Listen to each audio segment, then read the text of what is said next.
Greetings, adventure. Welcome to the D20 Academy podcast. I'm Shiloh. And I'm Gabriel, and this week is episode 52, our class spotlight on the wizard.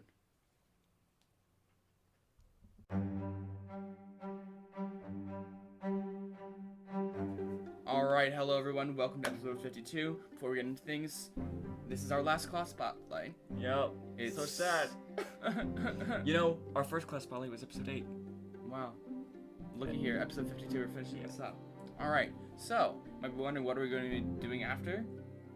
Class spotlights are done, or we just make up classes and give them spotlights? No. We have an idea. If you want to know it, stick around to the end. Really cool project we're doing to replace these class spotlights, these monthly class spotlight episodes. So stick around to the end for that. Mm-hmm. Hey, Instagram, at D20_Academy. We got cool stuff going on. If you want to keep up to date with all of our things, go there. Discord. Message us on Instagram or whatever. I think you message us on. You can find it on our Anchor page, but no one ever uses that.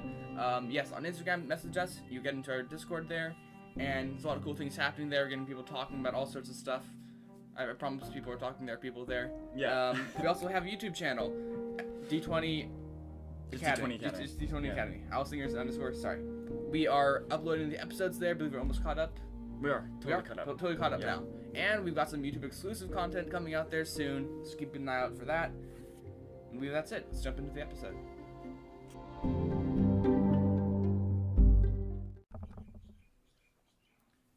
Hey. Hey everybody. Hey, welcome. Guys, this is a day of celebration and joyous occasion because it's our last class spotlight. Did you drink all your tea already? No. Okay, cheers. We got some drinks here. Mm-hmm. Of course, we're both underage, so it's tea Mm-hmm. to celebrate the occasion. Vodka tea. I have a That's probably a thing. Like alcohol tea is probably Guaranteed. It's definitely a thing. I have like a some kind of like ginger spice kind of thing. What do you got? What's your action? I've got green tea essentially, I believe. Hell yeah. Good old El Clasico. All right, I know people have been asking for the wizard one, and we made a mistake earlier on. It's all Shiloh's fault. Really. Yeah, I was like, yeah, we're doing it this week, but then we weren't actually doing it that week. That was like 2 weeks ago. That was like 2 weeks ago. I was like, yeah. So sorry about that. We're actually doing it now. This is it. This is the class spotlight on the wizard, the highly anticipated. Mm-hmm. I know at least a couple of our listeners are play wizards, and so they've been wanting to hear this one. But this is not just for people who already play wizards. These things are for anybody. If you're new to the class spotlight, if you're new to the game, you want to find out if the wizard is the right class for you. We're talking about that. We're gonna go through it, let you know if this sounds exciting to you or if this fits your play style. And if you are an experienced wizard, we're also gonna be talking about some of that kind of stuff too. Mm-hmm. So, and if you're GM, you're basically like a story wizard. If you think about it. That's what is called a truth bomb. You might experience moments in your life where you come across these moments of truth, where something is revealed to you. You have an epiphany. Yeah. You, as a GM, Yeah. are story wizards. Mm. Mind blown. All right. Let's get into this Great thing. way to start it off. Wizards. Now, I've played wizard. Have you ever played wizard before? No, I haven't. And by the way, my experience with wizards is very limited. I played one a very long time ago, and then I played one sort of long time ago, and then I'm playing one now, in our actual play series, Unwelcome Spirits. Hey, by the time listening to this, Session 0 and Session 1 are out. Go listen to them. Mm-hmm. At the end of the week, Session 2 is gonna come out. Hopefully. Hopefully every Friday. Go ahead and listen to them. You guys, that's our actual play series. Gabe's jamming. I'm playing a wizard. What great times. Alright, what's a wizard, Gabe? Alright. So, you probably have an idea of what a wizard is, and you are probably 100% correct. Wizards are your... Never early.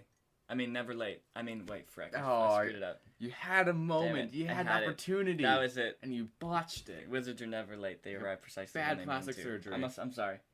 God, I'm sorry. Alright. So, wizards are your typical magey boys. Picture your older humans with a long beard who've studied the book for years and years. The book? The book. A Mormon? What book is this? It's just an ambiguous book. Yeah. You know? The magic book. The magic book. They know They how found to it on Amazon. It's like magic for dummies, you know? Yeah, I think it was David Blaine's one, actually. Yeah. Yeah. Wizards are exactly what you think of what a wizard is. Yeah. And I had a truth bomb in the bathroom before we were recording this. Wasn't the only bomb that was dropped in the bathroom, but... Okay, I wasn't gonna make the joke, but Sure. fine, you can. Okay, whatever. I was thinking about wizards, because I was gonna be talking about it for an hour, so I should be thinking about wizards. Yeah. And I was thinking about the flavor of wizards, and, like, what are they typically? And I realized how, like, basic, like, the archetypical wizard is in this flavor, and the class flavor, you know, it's like, you're a mage, essentially. Yeah. But that simplicity can also make way for whatever you want, you know? Yeah. Because the flavor in the class is built into the class, and so, like, little and basic, you can then add whatever you want. Yep. Yep. It's like the fighter, you know? Yeah. Where the fighter's like, you are a fighter. Perhaps you're a soldier in the back. Your background is a soldier, you know? You fight stuff. Yeah. Fighter is very ambiguous, and you can make your fighter what you want. Yeah. You can be an archer. You can be, like, a brawler. You can be, like, a knight. You can be whatever, which is cool. Mm-hmm. Yeah, so basically, though, what takes the wizard apart from other magic classes in D&D is basically, thematically, the main difference is that they use arcane magic, which is based on knowledge and learning. So they learned their magic. They weren't born with it. They don't get it from a god. They don't get it from a patron. They don't get it from, who else does magic? An oath or whatever, how the heck paladins have magic, nobody knows. But, or nature, like druids. Mm-hmm. They've studied the esoteric arcane arts, and that's how they gain magic. That's how they know how to do magic. So they are intelligence casters, if you haven't noticed yet. Yeah. So they use their intelligence because they are all about, like, learning this, and that's reflected in the class mechanics as well. Mm-hmm. Hey, that's a wizard. There it is. That's basically it. That's a wizard. Now, if you want to learn about the wizards of the coast, now that is a different story. Mm-hmm. Hey, let's get into the strengths and the weaknesses of the wizard. Mm-hmm. All right, strengths. This is a big one for the wizard, and a really important part in the wizard class. Mm-hmm. Wizards have access to a lot of spells. Guys, a lot of spells. Guys, all the spells. That's not totally true, but not all the spells. You don't get all the divine spells and whatnot, or some nature spells. Yeah, some nature spells. And not cutting words. So. Oh no, that's not true. This spell's not called cutting words. It's called the vicious mockery. Vicious mockery. Cutting words is the College of Lore ability. Yeah. But basically, they gain access to all the spells. Lots of spells. Okay, they gain access to all the spells you'll ever need. Yeah. Let's say that. There we go. They have all kinds of damaging spells. Mm-hmm. All different kinds. Area damage, specific damage, disintegration, lightning, fire, whatever you need. Earth. Air. They have all kinds of mechanic spells. Anything you think of. You need to fly, of course they know how to fly. Yeah. You want to run fast, they know how to make you fast. You want to make your enemies go slow, they know how to do that. Mm-hmm. They have everything that you'll ever need. You want to teleport? They can do that. Yeah. Really, the only magical thing that they're missing out on is healing, I would say. Yeah. But they can conjure stuff. They can create stuff. They can buff your... They can do illusions. Yeah. They can do, everything. So, spell versatility. Boom. Big boy strength. Biggie. Yep. And, the thing on his strengths is that you don't have to wait just for your level ups to learn new spells and such. Oh, yeah. With how the wizard works, you can, copy spells into your spell book. And, sure, you have to spend money and time, but, yeah. If you're adventurers. Yeah. We're gonna talk about the spellbook in a second. Mm-hmm. Not in a second, in a while. But we're gonna get into the spellbook in a while here and kind of explain what that is. But, yeah. Also, strength. Know all the spells. Do all the spells. Be the spells. Yes. Its strength is not definitely its access to spells. And because it's a prepared caster, it can prepare the spells that it needs for that day. Mm-hmm. You know? Bada bing, bada boom. Does Raising Cane's close on Sunday like Chick-fil-A? I know? I don't know. I don't know. Do all chicken places discriminate like that? I'm just kidding. It's not discrimination. This is really important information. I'm craving it. I want to know if we can eat it today. All right, you can get some later. Okay. I don't think it's closed. Okay. They're normal. Chick-fil-A has hurt me deeply, so I just need to. Okay. Just Bro, you don't even live on the mainland anymore. How's it still hurting you? I know. No, I love Chick-fil-A. I respect them, no matter what they do. Glass cannon is a weakness. Yes. Guys, they are so brittle. very brittle. So squishy. So, picture your typical wizard, you know. You Yeah. invested in intelligence, you know, you got like a 16 intelligence and perhaps like a 14. Yeah, like a 14 in con. Yeah. Your max hit points is going to be 8 at first level. 8. It's basically impossible for a barbarian to ever even get 8 maximum hit points. It's not. It's not possible. Not with a standard array. Unless they roll really bad and they put get that in con. And put that in con. Oh no, I rolled a 3. Let me put that in my constitution real quick here. As a barbarian, I should put that in constitution. Yeah, so very brittle. Very squishy. There's a couple weaknesses they have, but that's one of them, yes, for sure.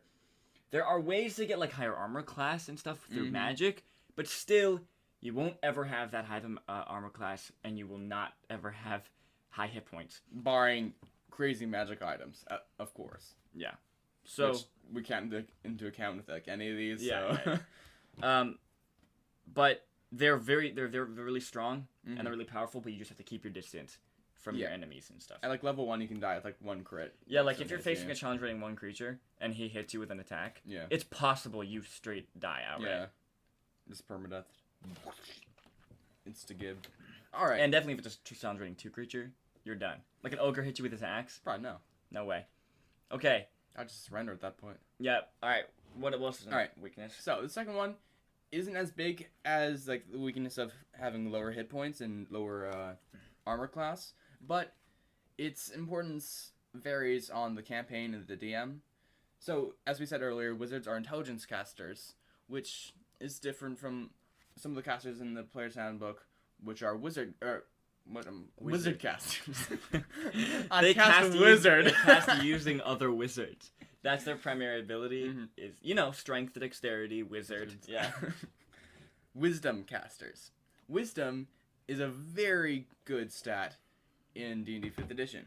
It's used for a lot of things, and you're gonna be like from your perception to the other things. Wisdom saving throws. Yes, wisdom saving throws. Intelligence, on the other hand, dump stat. Yeah, it's a dump stat. Do.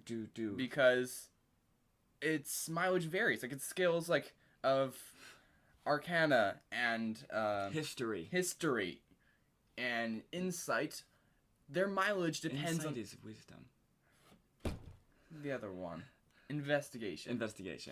Yeah. Sorry. Yes. The mileage that you get with those skills varies on the DM and how often you're like allowed to bring them up. Also, intelligence saving throws don't come around often. But I mean, I guess like if you are faced with intelligence saving throw, it's actually something horrible because you're gonna get your mind. Yeah, it's a mind flayer ability or one of their creatures. That's true. Actually, let's talk about ability scores here for a second, because actually it matters a lot to the wizard. It's one of the reasons why it's weak. It's not a weak class. Yeah, no. Why it's one of the weaknesses of the class. I would also not say it's one of the most powerful classes. Once you get pretty high levels, though, it becomes like a boss. But if you can survive till then, you know what I mean. That's the question, right? I mean, in one of the campaigns we were playing, the wizard died. So and we were like 3rd level. So here's the thing: not all ability scores are equal. Yeah. Okay. We'd love it to be like that, but that's just not true. It's just not the way it works in D&D 5th edition. Yeah. And here's the thing: dexterity, god ability. Yeah.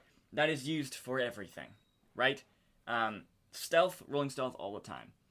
Sometimes you're also gonna be rolling acrobatics. Sometimes like getting out of grapples or whatever is like athletics or acrobatics. So acrobatics also used quite a lot. Yeah. Initiative. You know, deciding who goes first in combat can be a massive thing. Because you can get your whole party to go first before the enemy, or you can always go first, whatever, because you have really high dex. It's a really good boon. Yeah. Also, dexterity saving throws. It's like the most common saving throw you're gonna be making. Yeah, traps, spells, like everything. Yeah. Dex is a god stat. Like that's undisputed. Yeah. Dex is used like the most. It's really good to always have armor class. Armor class too. Dude, yeah. Dexterity. There's like so how good. many things can we tie Dex into? Dexterity is just really good in using everything. One of the reasons Rogue is so good is because having a high Dex, and like that's all they need. Yeah. Just a high Dex. And so they're just so good at stealthing, acrobatics, initiative, dexterity saving throws. It's insane. Armor class is going to be really high. So that's why Dex is really good. Second to that is probably Wisdom. Yeah. Because, like you said, Wisdom saving throw is second most common saving throw, probably. And then skills. They have good skills. They have very good perception used. Yeah, perception is used. The most used skill. Stuff like that. Intelligence is probably at the bottom. Yeah. With Constitution.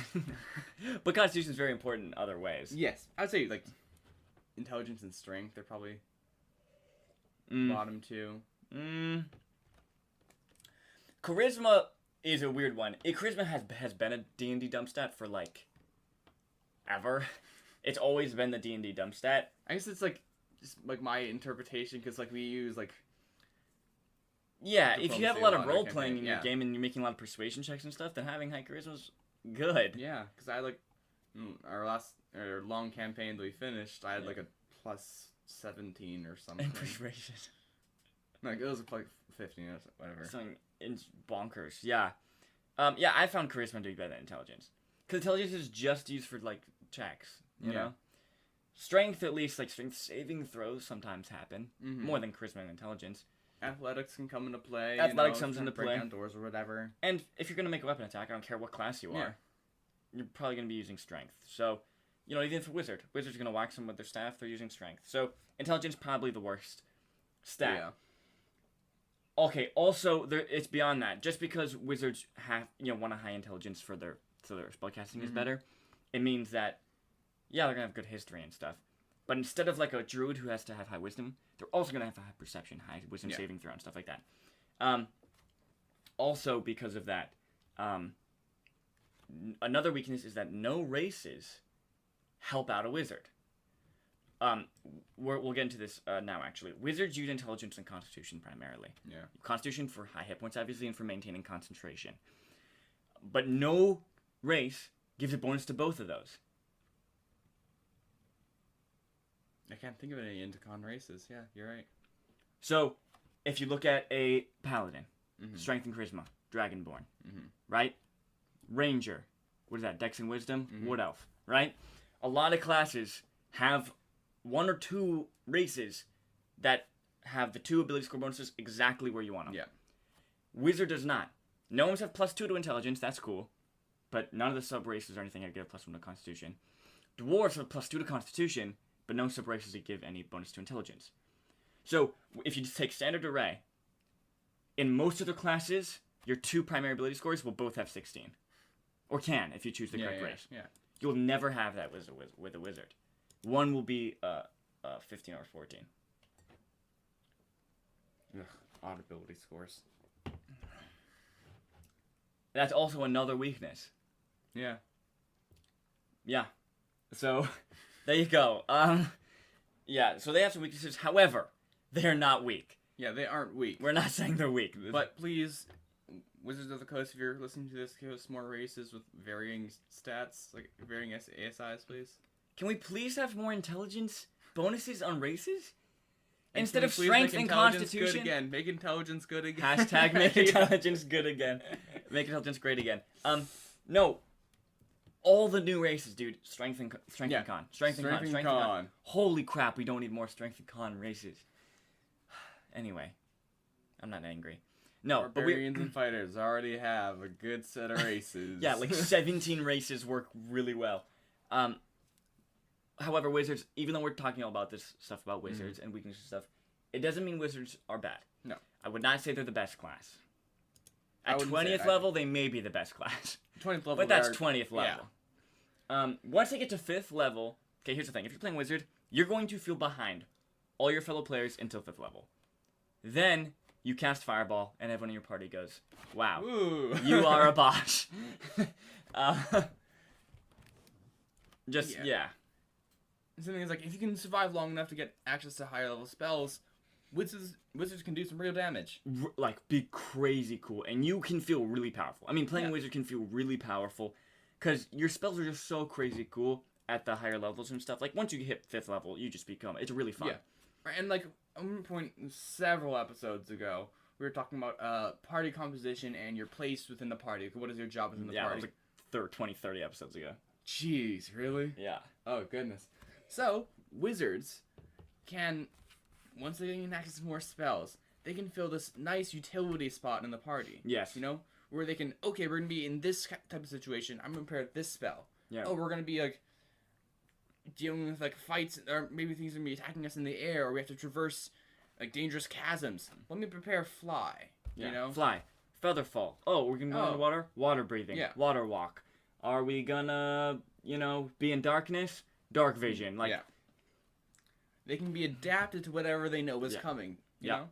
And that's, like, a really good thing, and it's a nice role to have in your party. Yes, very much so. Utility And with caster. all the new spells, constantly being released, with the new books like Xanathar's Guide and all that kind of thing, Yeah. even more utility spells and stuff are getting added. And most spells that get added get thrown into the wizard spell list because they just have access to everything. That's one of their strengths. I really like utility spells. Sorry? I really like utility spells. Yeah, I and love like the idea of being able yeah. to, like, okay, no, this is coming, so I plan for it. That's just Yeah. good. Yeah. Wizards are great. They have the versatility of wizards is so fun. Wizards is like if you love spellcasting and spells in D&D 5e, Wizard is like your dream come true. You have access to all of them. You can use all of them in very creative ways, and all these utility spells and stuff. Like, I love that. I love being able to take these spells and figure out creative ways to use them, or be that utility role in the party. Problem solving using your spells is like so satisfying than using your brawn or whatever, So playing wizards, very satisfying. They're not weak. They're strong. They're good. Yeah. They're definitely on par. They're a great balanced class. Earlier levels though, they can be pretty squishy, and we do have some gripes about some of their weaknesses, like that ability score thing. Yeah. But that's not exactly something we can just change on a whim. Like, okay, intelligence is now good again. Yeah. What did you do to it? Oh, I just said it was good. Well, you just we homebrew the rule that when you create characters, you gain additional proficiencies or languages or whatever equal to your intelligence modifier. Nice little boost. Yeah.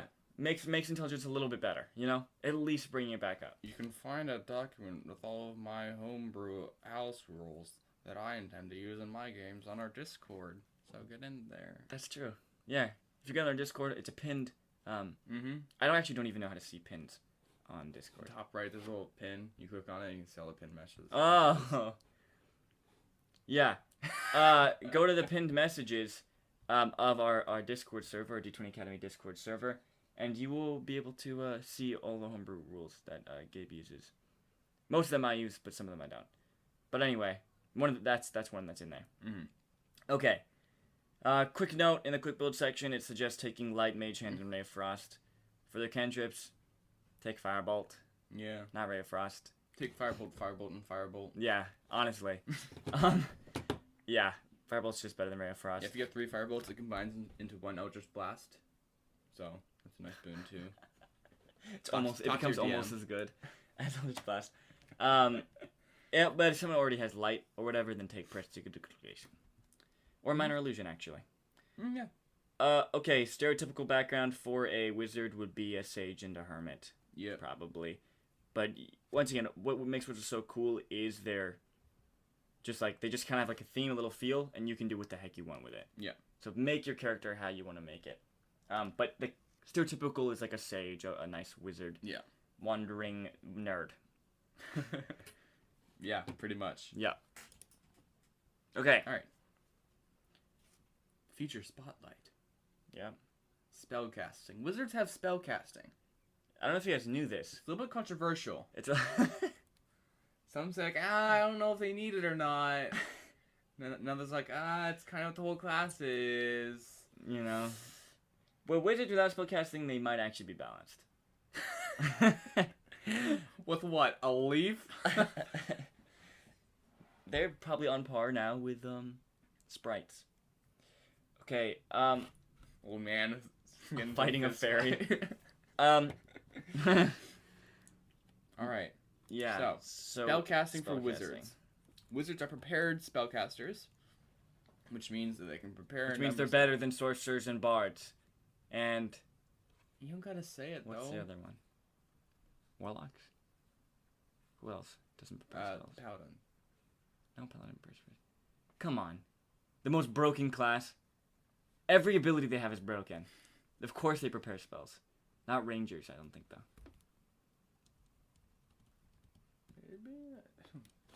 Honestly, I don't remember. Yeah. Sorcerers and bards really take the hit. Take the hit. Yeah. They're prepared casters, but not completely. Here's the thing. Yeah. Wizards have a spell book. Right? This is great. Mm-hmm. I love that they have a spell book. This Yeah. is amazing. There's a whole sidebar on the spell book, and if you lose it, how to replace it, all that kind of stuff. All the spells you ever know, slapped right into your spell book. You start with like 6. And of course, every long rest you can prepare a certain number of these spells, like how people prepare spells. Yeah. But the only ones you have access to prepare are the ones in your spell book. Mm-hmm. If this was not the thing, and you were like clerics and you could prepare any cleric spells, and you had the wizard spell list, boom. now that is pod racing. You at like 5th level and become a god. And each level you can add new spells to your spell book, right? Yep. But there's a cooler way. Mm-hmm. You can copy spells that you find in the world into your spellbook. I love it. Mwah! Mwah. So great. It encourages exploration of the world to try and find spells that you can copy into your spellbook. Yeah. It's interesting. It fits the idea. It fits the theme. And it's a nice little like boost. You can like find spells and add them to your spellbook without even having to level up. You know? Yeah. It is the best part about the wizard. Because once again, they're kind of a generic spellcasting class, and though they're pretty good and stuff, and that's fine. There's nothing wrong about that. They're pretty generic, but this is something that kind of sets it apart from the other classes and just makes it. I love this. I love this. The fact that when you find spell scrolls, you can copy it into your book, and you can go out, and a whole plot can be going to a wizard's tower to find spells to. Like, that's so cool. I love that you can copy spells. It takes some time and some money to do it, but who cares? Yeah. That's so cool, and I love that. Because it's a mechanical feature that could translate really well into the story role-playing elements of the game. Yeah. And it's unique. Yeah. So, there you go. There you go. Spellcasting. They have it. They actually have spellcasting, which is kind of crazy. As I said, controversial. Here's the thing, guys. Wizards, like most other, like primarily spellcasting classes, have only a few features. Yes. So they have spellcasting in 1st level. Then they have this next feature that we're going to talk about, which is called Arcane Recovery. 2nd level. Mm-hmm. Then they get their subclass, their ability score improvements, and then 18th level and 20th level. Yep. There are a couple stuff. 3rd to 17th, other than ability scores. And your subclass. No unique. Yeah. No unique stuff there. This is why I like monks. Because you can get an ability like every level. Monks are so cool because every time you level up, it's exciting to know what juicy, superhuman ability you're going to get next. Oh, now I can run on the ceiling. Here's the thing, though. This is not a problem. It works. It's fine. Because as a spellcaster, every time you level up, you're getting access to new spells and all that kind of stuff. Yeah, You're more spell slots. You're always doing all of that. Plus, sometimes, like, depending on your subclass, you're going to get an ability. Yeah. So, you know, it's fine. It's just when you look at the table, you're like, oh, it's not interesting. It's not exciting like the monk. Yeah. Or the the paladin. exciting things you get are from your spells that you unlock. Yeah, but that's fine. Yeah. Okay. Arcane Recovery. Arcane Recovery, yes. What is it? 2nd level ability. Short rest. You regain some of your spell slots. Yeah. Yeah. Good. Sure. But just making them better spellcasters. Yep. So you can recharge a bit before the next fight. As you see, like, literally everything in this class is built around the idea of them just becoming slightly better at spellcasting. Yeah.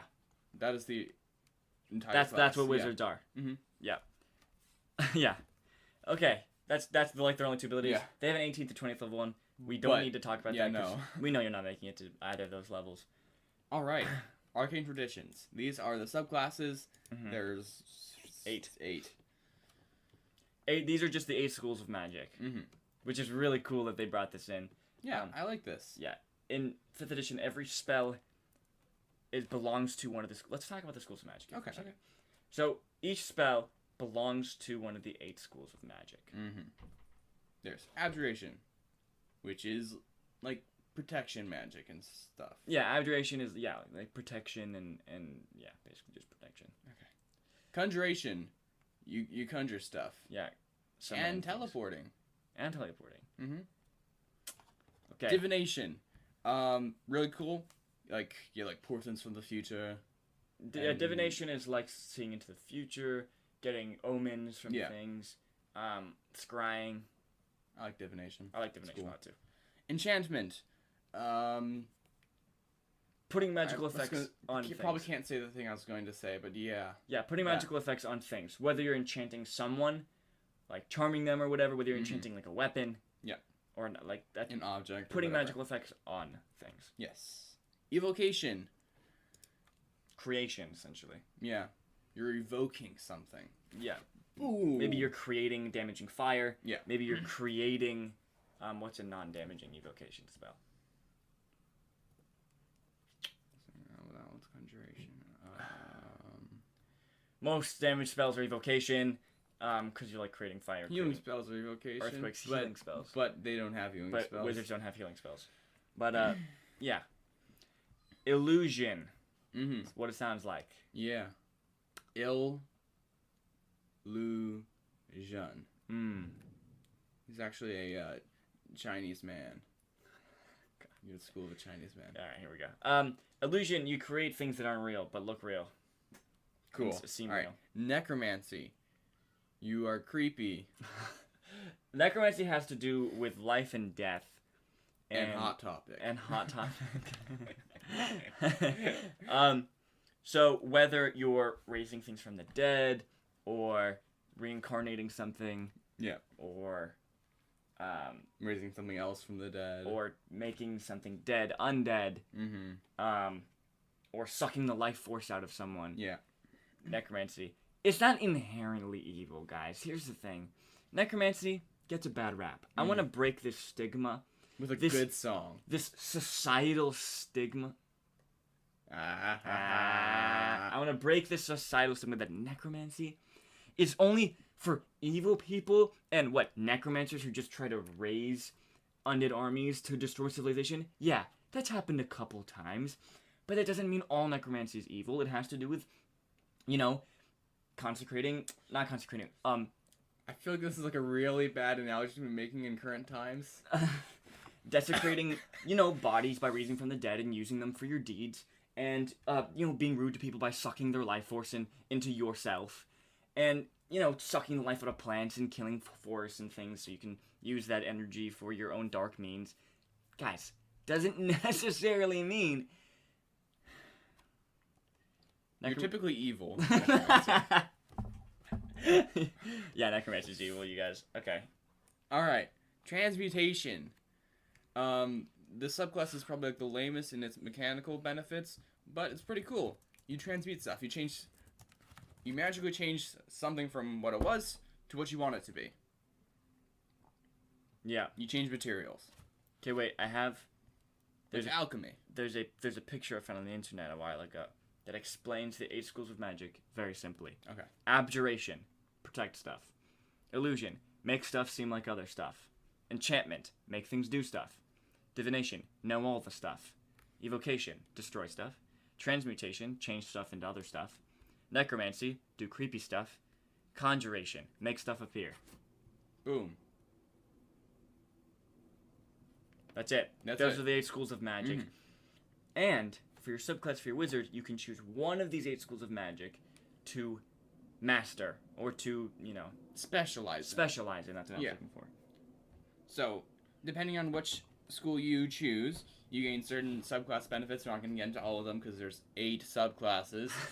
But one thing that they all get in common is that they reduce the cost it takes to copy a spell of that Type. school. That school. Yeah, Yes. of that school. Into your spellbook. Yeah.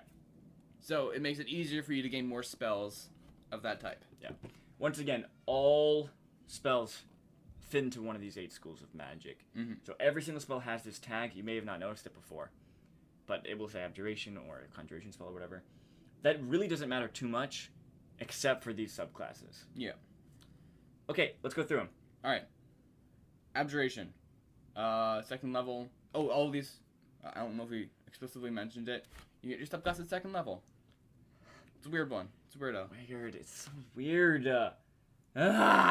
Okay. Sorry. Just hashtag subclasses at first level. Okay. All right. Abjuration. You get to build this little ward, magic ward thing that can protect you from hit points, from damage. From hit points. Your cleric comes over. Here, let me give you some hit points. No! I don't want to slap their hand away. It's like a guard against cooties. Lay off, hands, paladin. Lay off. Tell your paladin to It lay can off. absorb damage for you. You have like this magical like little ward object thing, Mm-hmm. and whenever you take damage, it takes damage. Higher levels, whenever your friends take damage, you can make the ward take damage instead. Yeah. Keeps you alive longer, which, let's be honest, at earlier levels for the wizard, life-saving. Mm-hmm. Life-saving. Okay. I don't know what that was. I'm sorry. Sick.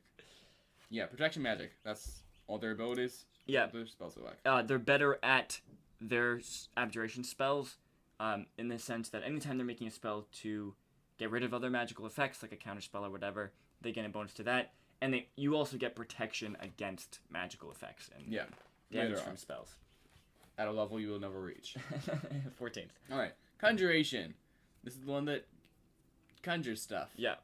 Summon stuff. Summon stuff, yeah. So, at like second level, you can like just conjure this little thing without like any cost, and you can do like once per short. Actually, teleportation makes a lot of sense for it to be in conjuration. Because you're making stuff appear. Yeah. You're like bringing it, from places. Yeah, I guess. So you're just moving. You're making yourself appear in a different place. I feel like teleport though is like one thing you can like link to like several of the classes. Sure. Though. But they had to give it one, Sure, and yeah. conjuration doesn't have a lot of spells. Yeah. So I'm fine with it. Conjuration. And it makes sense. You gotta annoy your DM with conjuration. Why is that? Because you conjure stuff. Oh yeah, guys. Hey, I'm a forever DM. That's not totally true, but I've DM'd a lot, more than anyone else in our group, and I have a lot of experience as a DM. And here's the thing: there's a couple spells. Most spellcasting classes gain access to these. They're called Conjure Blank, Conjure Beasts or Animals, Conjure Woodland Beings, Conjure Elementals. It's a spell that you do in combat, or maybe you can do it outside combat for creative uses, but mostly you do it in combat. You conjure 2 wolves or whatever to help you fight. Here's the thing.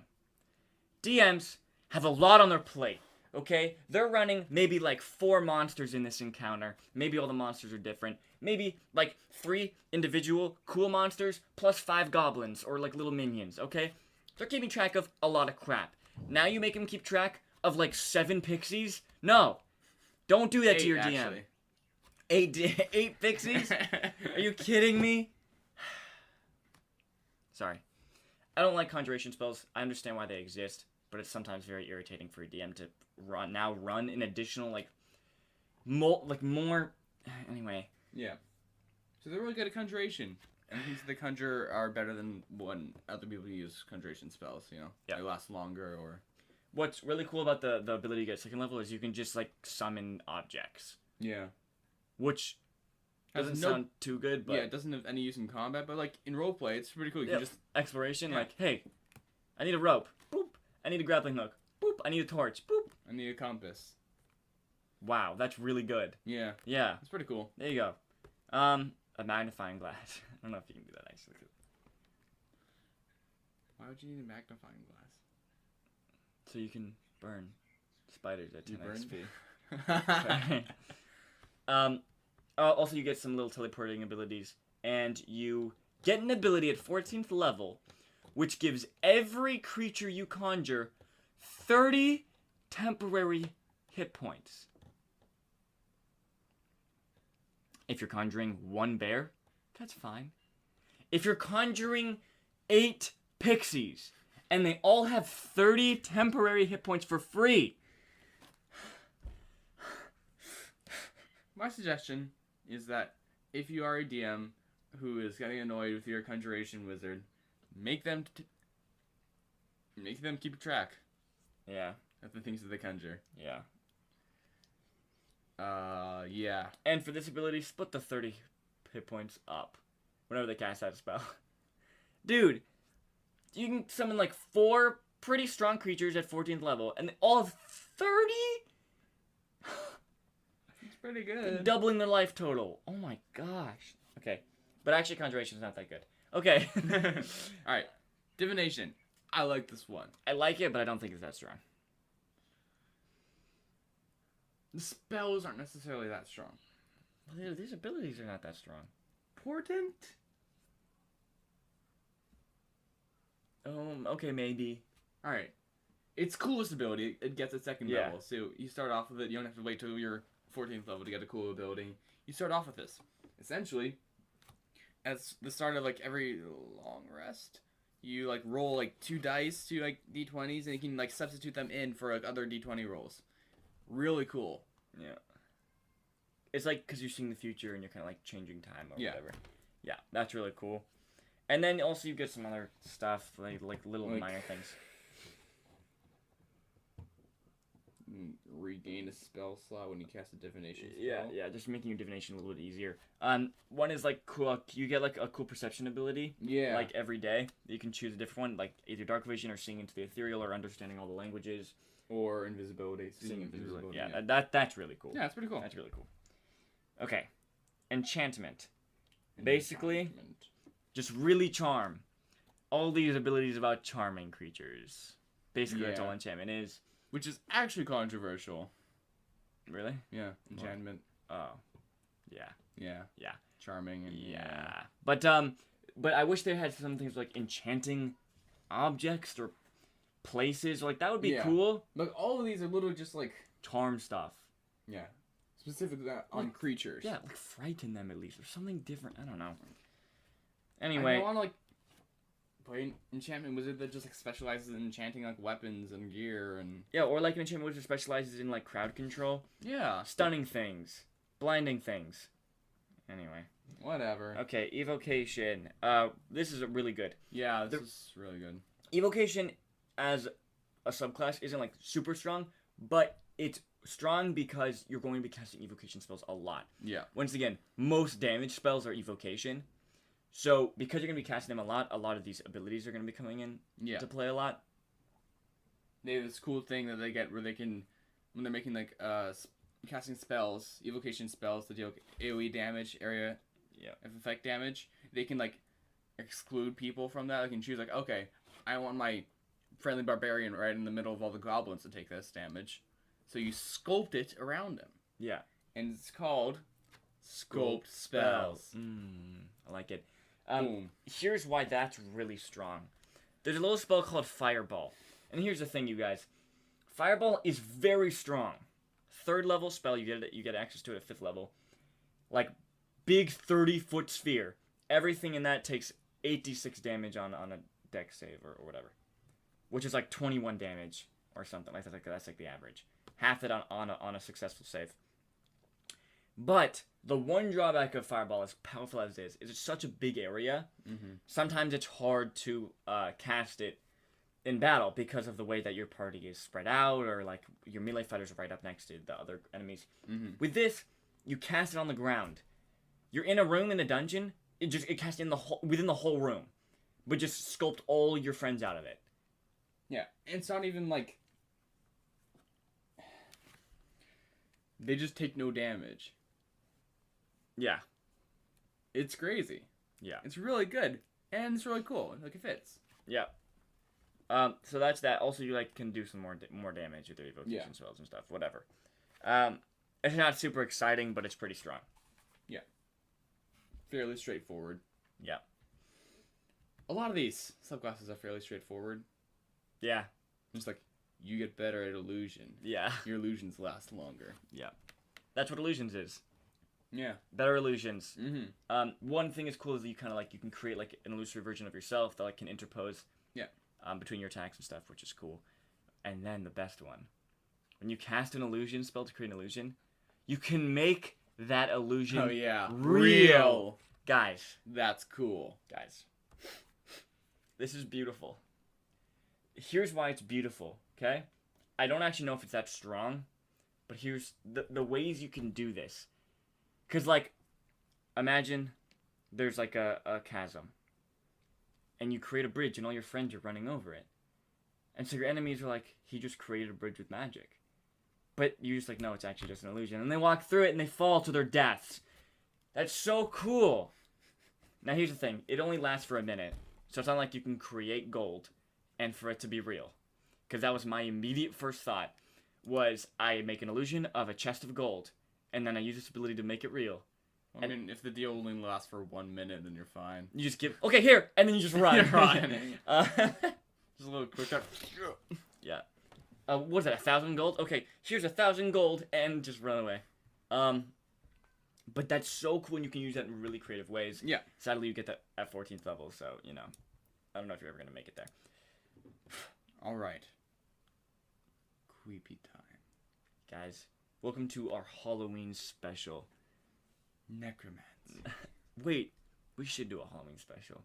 What should we talk about, though? We should do, like, specials for the holidays. Yeah. Like, for Christmas, we should do that, we should look at that homebrew, at least in the Discord, for that Santa Claus stat block.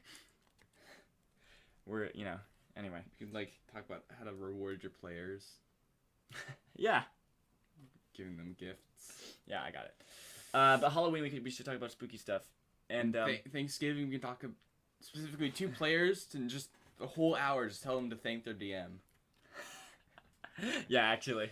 That's for a solid hour, we're just repeating, thank your DM, players. Thank your DM, players. No. I mean, yes, you should. Sorry, I wasn't saying no. I was just saying let's move on. Okay, necromancy, spooky stats. Bro, I won't thank you if you don't want me to. Spooky time. Alright, spooky time. Necromancy. Some dark healing. Necromancy. Yeah, so basically, some healing stuff, like if you damage someone with a necromancy spell, you can suck some of their life when they die, and then you can not have your hit points can't be your maximum hit points can't be reduced. And better undead, like you summon undead, and they're better. Mm-hmm. That's cool. It makes sense. Once again, these are very straightforward. They make sense. Necromancy is about making zombies. Your zombies are therefore better if you choose necromancy. Yep. Okay, transmutation. Once again, transmutation is a school of turning things into other things. So, alchemy. Mm-hmm. At first level, you can like change iron into copper or wood into silver. Yeah, it's like the Skyrim spell. Yeah. Kind of, yeah. Once again, it's not super good, but I mean, I guess you can technically exponentially increase your money by putting in copper pieces and taking out silver pieces. I think it takes like a long time. It takes a long time, but you could technically do it. In that year-long break that your party takes, your in-game, year time skip jump that you take in your campaign, you just say that your character spends every waking minute of every waking day turning copper into silver. And then he makes a fortune. What does the ability actually say? It reverts to its original substance after an hour or until you lose if you lose concentration. Never mind, that's lame. Damn it. Okay, I don't know when you're ever going to use this ability ever. Okay, also some cool... So, another time, you have a slightly bigger window than 1 minute. Instead of illusioning, creating an illusion of a pile of gold that won't last for a minute, you can put in copper pieces into silver for about an hour, and then give them, and then run. Okay. You also get some cool transmutation stuff, like being able to change some of your own, like change the genetic makeup of yourself. That's not completely true. What? But you can like do stuff like give yourself proficiency in Constitution saving throws or resistance to certain damage type and stuff. That's what this. It's stone, which you can like give to someone else actually. Oh yeah, Transmuter stone. You get a little transmutation stone. Mm-hmm. Okay. Those are all the subclasses. Schools of magic. Yeah. A lot. Like, the big bulk of the wizard class is in the spells. And we can't read the entire wizard spell list. Yeah, well, that's okay. We just try and speed read the names. That's what Alarm is the first one. That's all I know. Like, you can do alarm as a ritual. Yeah. God, all their spells are so cool. Also, there's a spell in Xanathar's Guide, which you turn an inanimate object into an animate object, like Beauty and the Beast. Like, you can turn, like, a mug into a little walking mug. And, like, you can turn, like, plates into, like, walking plates. And that just sounds so fun. Just get a whole Beauty and the Beast entourage. Okay. Is Awaken only a druid spell? I'm pretty sure. Anywho, hey guys, let's talk about the play style. Who would enjoy playing a wizard? Would you enjoy playing a wizard? Listen to find out. Gabe, who do you think, what play style fits the wizard, and who do you think should play a wizard? Alright. Perhaps you've been playing a martial class for a while. Yeah. You're thinking, okay, I want to play a spellcaster. I want to, like, use a lot of spells. Magic seems really cool to me. I don't really know, like, what exact flavor I'm going for. I don't have a specific, like, course in mind, but I really want to be a spellcaster. Something I really want to try out. That's my character. Go with the wizard. Yeah. Wizards are spellcasters, which their flavor can be adapted to whatever you want it to be. Mm-hmm. You know? You can change how they learn things. You can change how they started learning, their history, their past, what got them into magic. There's so many things you can change about it just because its given description is so general. Yeah. One thing, though, is that it also depends on the source of magic. So whatever you want your character's like source of magic to come from, that basically determines your class. If you want to get your magic from following a god, you're a cleric. From nature and that wild kind of magic, you're a druid. From just yourself, maybe you were born with it, or maybe some kind of event happened in your past that gave you magical abilities and powers, sorcerer. If you want to be someone who has studied magic as in like an art, as a school, as an education form of education. You should be like schools of magic. Oh my gosh. Then you choose a wizard. Yeah. But yeah, like general spellcaster, if you just want to be a spellcaster, choose a wizard. That's literally the entire idea of the wizard. Yeah. Yep. If you don't know exactly what you want to play, but you want to play a spellcaster, just go with wizard. Try it out. Yeah. Yeah, wizards are really cool. Yeah, pretty cool. Good magic, being really weak at lower levels, and then being really good later. Yeah, there's a level of satisfaction you get from being a spellcaster that just doesn't come from any other like martial classes or anything. Just like, and as a wizard in particular, using your spells, like those big crazy damaging spells for sure, like that feels good. Like, I mean, you played a sorcerer, which is not a wizard, but in the same sense, like when you got off those big crazy spells that you've been like saving, doesn't that feel good? Yeah. Unless they have legendary resistance. That feels really satisfying, right? Yeah. But also with the wizard, you have, once again, as we've mentioned a lot, all these utility spells at your disposal. And using those, like, yours will be so helpful to your party. Yeah. The fact that you can just give everyone the ability to breathe water, a couple people the ability to fly, make the barbarian hasted and like get an extra attack, like slow down all your opponents. Give them all what's that spell called? Outline them all in colorful flames, and all their attacks against them, like all your friends' attacks against them have advantage. The amount of things that you can do with magic is just limitless, really. And as a wizard, you get access to all these things, all these crazy spells that you have access to, damaging spells, utility spells, whatever it is, and you can find uses for these in any circumstance, and you will be such a boon. You'll be such an asset to your party because of that. And there's something so satisfying about that. Yeah, I think wizards are a good class. Not too overpowered, not too underpowered. You just have to be careful with your hit points. Yeah. You can make them what you want them to be. They have so much utility, so much power with their magic that can be a lot of fun to play around with and be creative with. If you're thinking of playing a spellcaster, I'd say give it a go. Yeah, I think if you're someone who loves to think If when you're playing D&D, you're always thinking. Do you like thinking? But, like, you know, if you're, like, someone who loves thinking of the tactical parts of battle, if you're someone who's constantly thinking of ways to, you know, clever ways to outwit your opponent, outwit this roleplay situation, finding solutions to efficiently evade this problem, you love the aspect of D&D that confronts you with problems and challenges that you love overcoming, and really thinking, you know, really love thinking, I think Wizards is the best class for you. Because you're going to have all these tools at your disposal. And these tools you're constantly changing every long rest to adapt to the situation you're getting into the next day. You have all these tools at your disposal to mess with things and overcome situations in different ways and find creative solutions. And even the challenge of staying alive. You know, you're squishy. So using your spells and all those kinds of things to stay alive, you know, make sure you don't die. That's also a challenge. Yeah. You know, however, some people who play D&D just love the being with their friends, love just grind, love the combat, just like love killing stuff. And so they're fine playing barbarians or fighters who are a little more mindless. You don't have to think too much in combat. You know what I mean? Doesn't make them any worse than wizards or make those players any less than the players who love thinking and problem solving. That's just a player type, you know? And if you're someone who loves thinkings and challenges and stuff, then I think a wizard is a great class for you. Yeah. All right. Anything else to say on the wizard?